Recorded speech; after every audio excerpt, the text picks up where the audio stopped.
Assalamualaikum warahmatullahi wabarakatuh. Kembali lagi bersama Bintang Service Center. Kali ini di meja servis saya kedatangan HP Redmi 3S dengan kondisi error touchscreen-nya di bagian bawah. Untuk bagian bawah tombolnya nggak fungsi semua, yaitu tombol back, tombol home maupun tombol reset. Dan ini saya lakukan pengetesan, betul saja. Untuk tombol di bagian bawah tidak bisa berfungsi. Langsung saja kita akan mengganti touchscreen only, tidak sepaket LCD. Jadi kita akan mengganti touchscreen-nya saja. Dan ini sudah saya siapkan untuk touchscreen-nya yang baru. Akan saya tes dulu apakah sebelum kita pasang, kita wajib mengetesnya dulu apakah di touchscreen yang baru nanti bisa berfungsi untuk tombol back, reset, dan home-nya.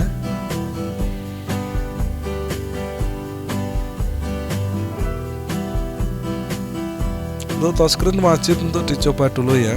Kalau jangan terburu-buru dilem, jangan terburu-buru dipasang, soalnya untuk touchscreen tidak semuanya touchscreen itu bagus. Ada yang beli baru tapi tidak bisa banyak.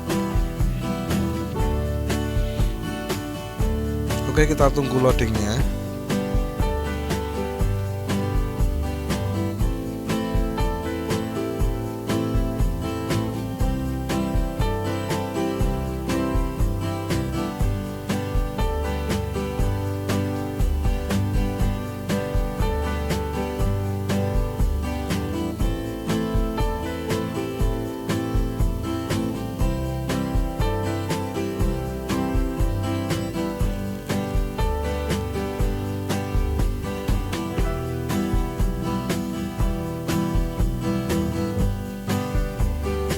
Nah, untuk device-nya sudah masuk ke menu.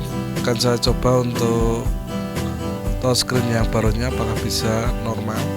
Nah, itu untuk tombol back dan home buttonnya bisa, untuk scroll kanan kiri bisa, dan untuk pengetesan saya lakukan dengan cara menggoyang-goyangkan menunya, menggeser-geser. Untuk backnya udah normal, untuk home-nya normal, untuk resetnya juga normal. Oke, lanjut ke tab selanjutnya, ke langkah selanjutnya. Kita akan melepas mesin dari frame-nya, karena kita akan melakukan pemanasan di separator sebelum kita pisah LCD sama frame-nya.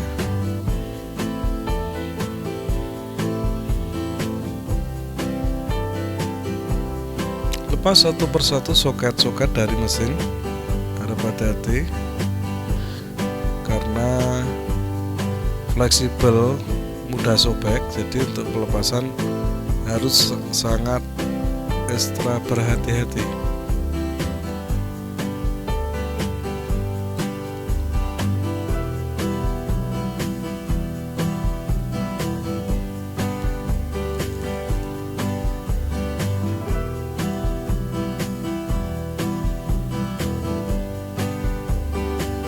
Untuk mesinnya kita coba taruh di situ dulu.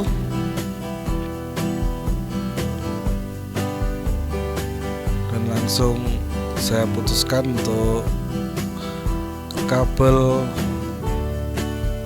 touchscreen-nya supaya nanti mudah dalam pemisahan LCD. Dan kalau kabel touchscreen-nya nggak dipisah kayak gitu, nggak disobek dulu, nanti dia waktu pelepasan nanti akan mengganggu. Nah, ini touchscreen-nya saya panasin dulu di separator tadi, cuma tidak saya videokan. Dan stepnya kayak gitu. Sebelumnya pinggir-pinggirnya dikasih celah dulu secara merata dari atas, samping, dan bawah. Dan untuk pencongkelan jangan terburu-buru, sembari saya teteskan untuk thinner. Jangan lupa thinnernya jangan banyak ya, cukup dioleskan pakai tangan.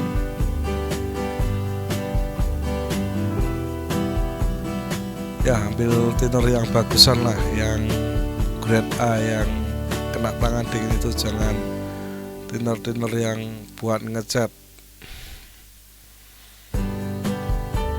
Ya, ini semua thinner sih buat campuran cat sih, tapi thinnernya yang bagus.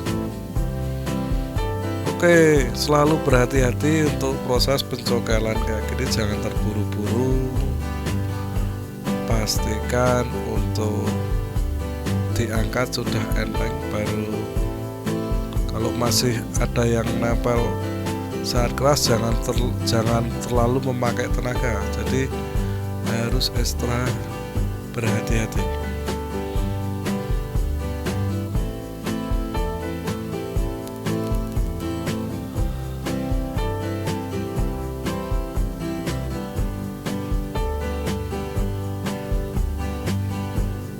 Nah, oleskan terus thinner. Nah, kenapa kita harus berhati-hati? Karena kita akan mengambil LCD-nya.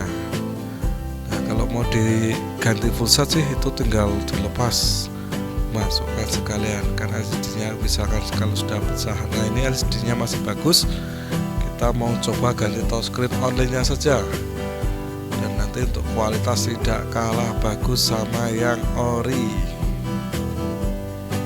karena LCD-nya masih ori dan luarnya juga baru.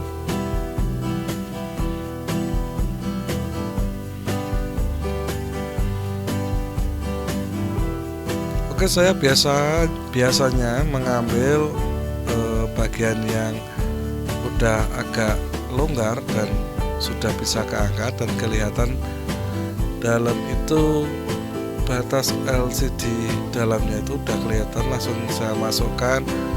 Untuk plastik yang tipis itu saya pakai plastik biru yang di belakang LCD itu sangat enak itu plastiknya. Kalau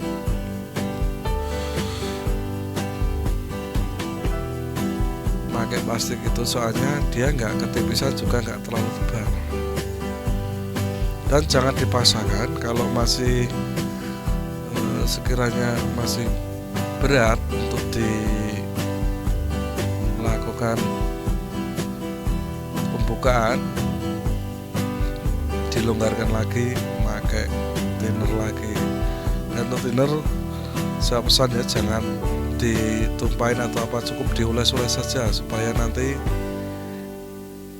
tidak masuk ke dalam LCD-nya. Nah, kalau masuk ke LCD-nya nanti akan kelihatan dan itu tidak akan hilang. Kalau thinner tidak akan hilang, soalnya dia akan membekas di bagian mika di LCD. Di dalam itu ada bagian kayak mika itu, kalau kena thinner itu nggak bakalan hilang. Kalau air kemungkinan masih bisa kering, kalau thinner itu semacam dia jadi ngeblur nanti.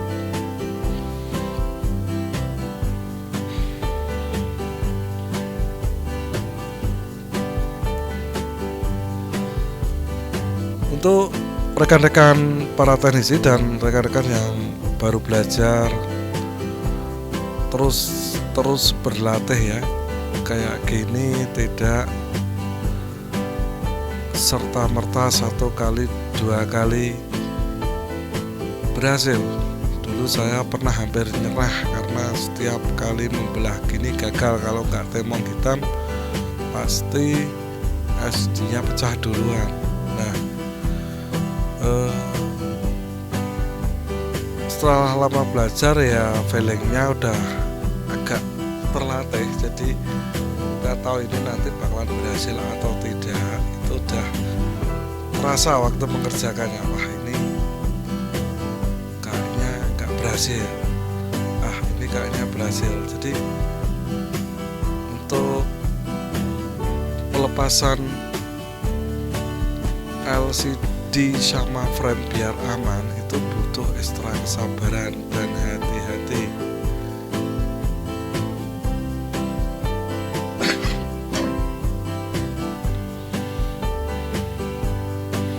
dan saya akan ambil celah yang sebelah kanan, itu udah ya sebelah kanan udah masuk untuk dan udah bisa keangkat di bagian atas. Ini lebih enak, langsung saja plastiknya tarik ke bawah, dan di bagian bawah itu yang nempel sangat kuat tuh di daerah bawah, dan tadi udah saya sebelumnya udah saya kasih celah, jadi itu enak untuk melepasnya. Dan ini selesai untuk pelepasan LCD dari framenya. Akan kita coba apakah berhasil, mudah-mudahan berhasil ya. Nah, di step paling banyak gagalnya itu di step pemisahan tadi, bukan di step-step selanjutnya. Itu cuma resikonya cuma 60%, kalau yang pas pemisahan tadi itu hampir 80% lah resiko kegagalannya di situ. Oke, saya masukkan mesinnya dan langsung saya coba, mudah-mudahan berhasil dan gak ada temong hitam. Untuk HP mudah logo MI. Nah, ini nunggu lagi nih.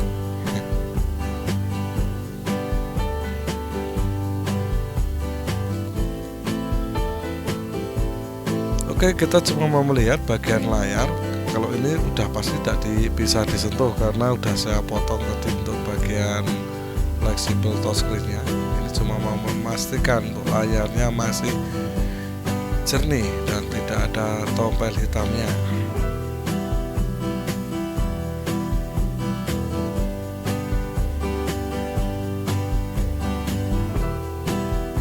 Oke, untuk layarnya masih bagus ya, alhamdulillah.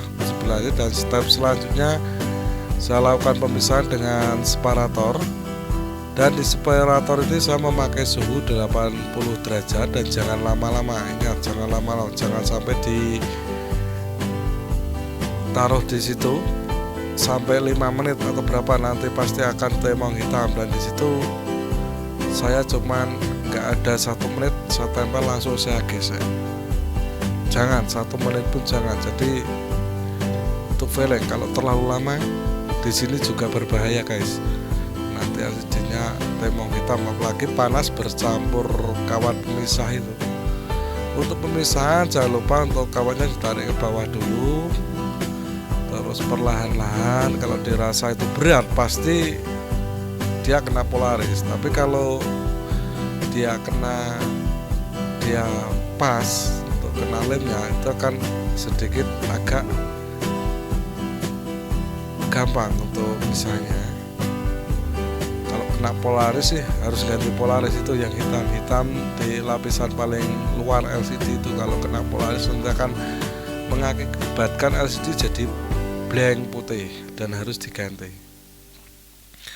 Untuk step selanjutnya saya akan membersihkan lem sisa lem OCA sisa pelepasan. Sebagian besar nempel di touchscreen-nya, tapi masih ada yang tersisa di bagian LCD-nya. Pakai pembersih lem OCA,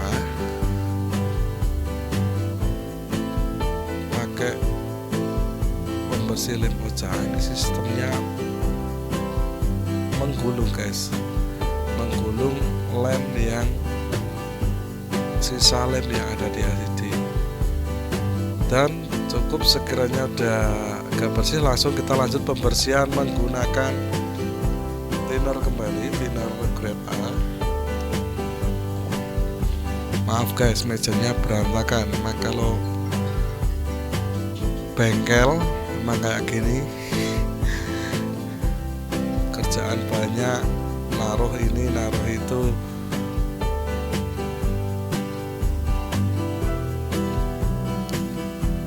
Nggak sempat merapikan lagi, udah keburu ada servisan lagi. Oke, jangan lupa dibersihkan sampai benar-benar bersih. Dan untuk pembersihan saya menggunakan thinner. Cukup dicocol-cocol aja, jangan ditumpahkan di bagian LCD-nya.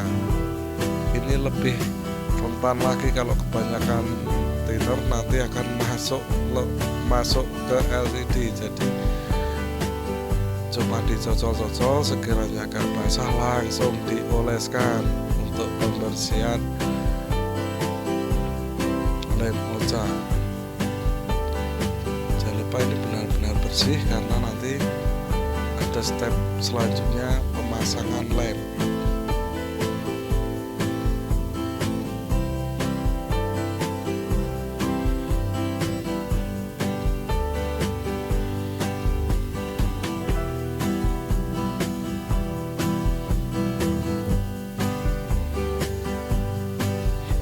Ya beginilah guys, kerjanya emang agak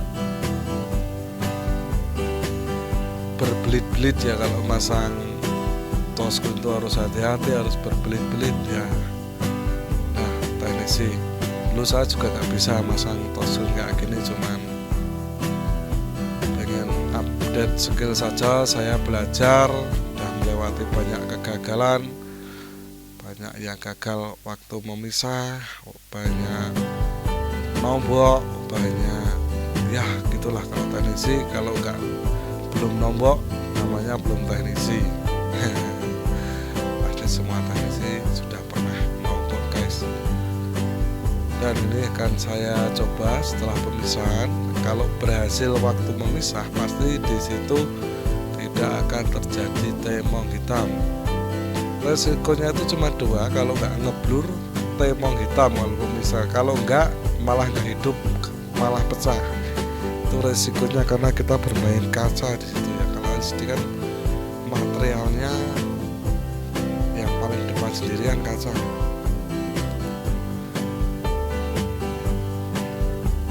Oke, kita bersihkan secara keseluruhan sampai benar-benar bersih.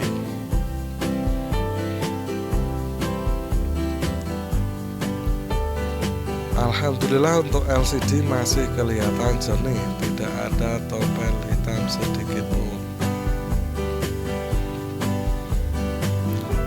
Dan untuk lebih mudahnya jangan dibersihkan kayak gini guys, dilepas lagi, dilepas dari framenya. Ini cuma untuk memastikan waktu pelepasan tadi, pemisahan itu berhasil, karena di tahap pemisahan ini juga rentan terjadi kegagalan. Kalau enggak temong hitam, dia akan LCD-nya akan berubah warna menjadi kecoklatan karena terlalu lama di separator. Jadi feeling ya guys, banyak-banyak berlatih untuk pelepasan LCD dari touchscreen-nya ini. Dan itu akan saya lepas saja, soalnya yang pinggir-pinggir biar bisa bersih secara keseluruhan dan bisa sampai mengkilap. Jangan lupa guys, digosok sampai mengkilap. Nah ini saya kerjakan malam-malam sampai nggak tidur guys, soalnya paginya mau buat sekolah katanya, mau diambil buat sekolah. Ya maklumlah, punya tetangga kadang kayak gitu. Besok pagi jadi ya, kalau tetangga ya bolehlah pak, saya usahakan. Oke, step selanjutnya yaitu memasang lem oca. Jadi untuk lem oca ini fungsinya untuk merekatkan touchscreen ke LCD-nya biar persis kayak orinya. Jadi kalau orinya itu kan seperti tadi dilepas udah lemnya, nah lemnya itu bentuknya kayak gitu. Nah itu kan nempelnya lengket sekali. Itu lem oca stiker. Itu lem oca stiker. Nah itu malah nge-lag itu, nyari apa itu.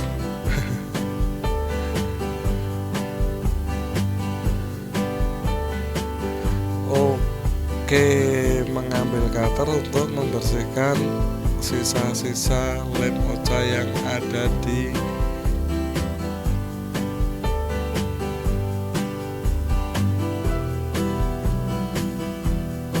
sisa-sisa lem oca yang ada di LCD tadi kan pinggirannya masih ada lebihnya untuk lem ocanya, jadi dipotong kayak gitu guys, hati-hati juga. Maaf ya guys, saya baru belajar nih,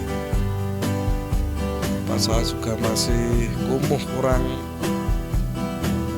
bagus guys, jadi ya beginilah, apa adanya disyukurin.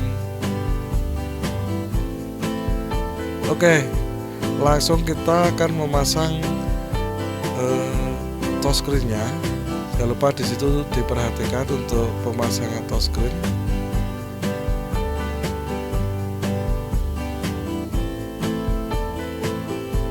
Nah, ini saya nanti akan menggunakan alat juga untuk nempelinnya. Jadi saya tidak manual ya. Biasanya ada sih bisa manual, diurut-urut nanti langsung dimasukkan ke bubble remover. Ini saya akan menggunakan mesin vacuum laminating untuk laminating gitu. Jangan lupa ditempelin itu tadi ada lapisan di atas lem ocanya, dan jangan sampai kena debu guys, cukup disentuh tengahnya aja. Nanti langsung saya masukkan ke mesin vacuum laminating.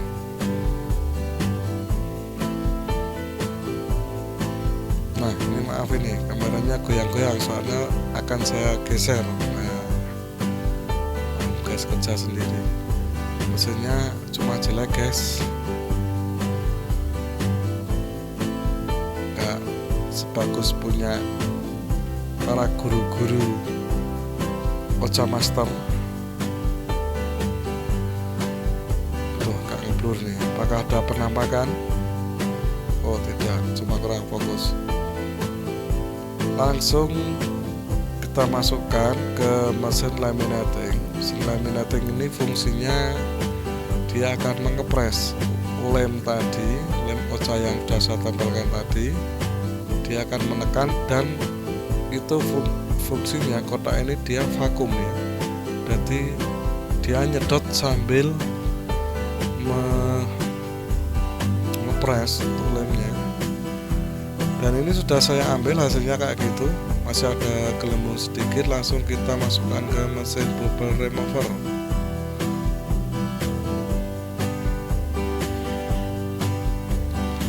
Dan itu otomatis semua ya untuk alatnya.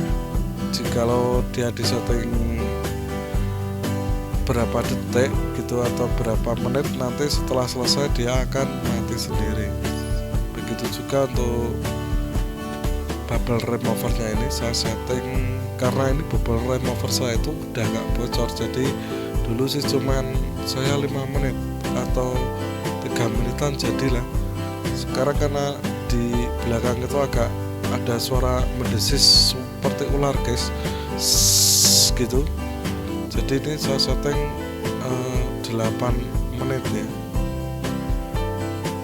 sempurna guys. Itu sudah saya ambil dan enggak, gelembungnya udah hilang, penempelannya sempurna, tidak ada gelembung sedikit pun.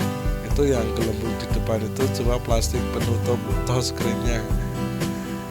Oke, untuk step selanjutnya akan saya pasangkan ke LCD-nya. Nah, itu udah kayak ori kan, udah kayak beli full set.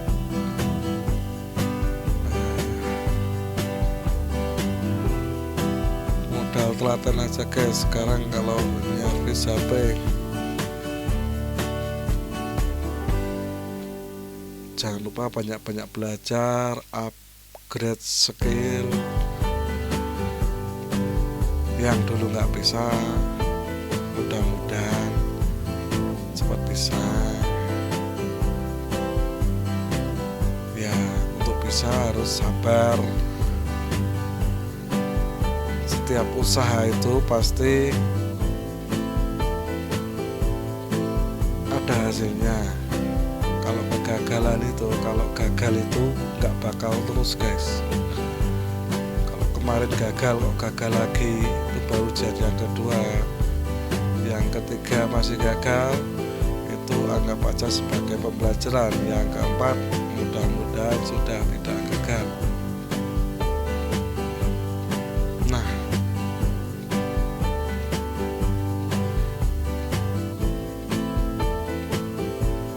oke, saya pasangkan frame-nya dan akan saya coba apakah touchscreen dan LCD-nya masih bagus dan bisa berfungsi dengan sempurna.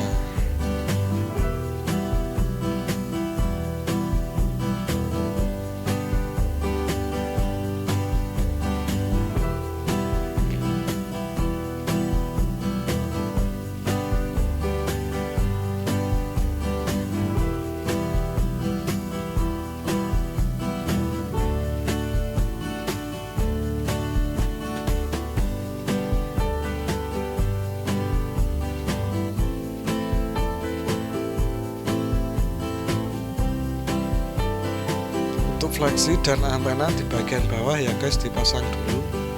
Soalnya kalau langsung dipasang dan ditekan itu kalau nggak pas nanti soket yang berada di PCB untuk soket chargernya itu biasanya akan merusak soket yang berada di PCB papan board atas. Jadi kalau mau masang kayak tadi diangkat dulu mesinnya sama kabel anten sama fleksi board chargernya itu juga diangkat sedikit dan dipasang dari belakang.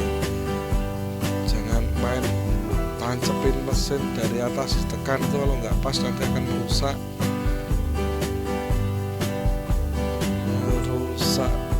soket pota yang ada di mesin. Nah, ini kita menunggu loading sambil pembersihan untuk bagian area depannya itu karena kesentuh-sentuh jadi ada bercak-bercak.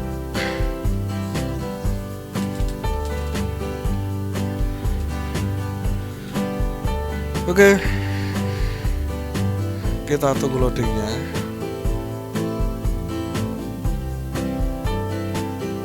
Nah, itu kalau kelihatan dari depan masih kayak ada gelembung, itu bukan gelembung dari SD guys, tapi plastik. Nah, ya kan, plastiknya yang menggelembung.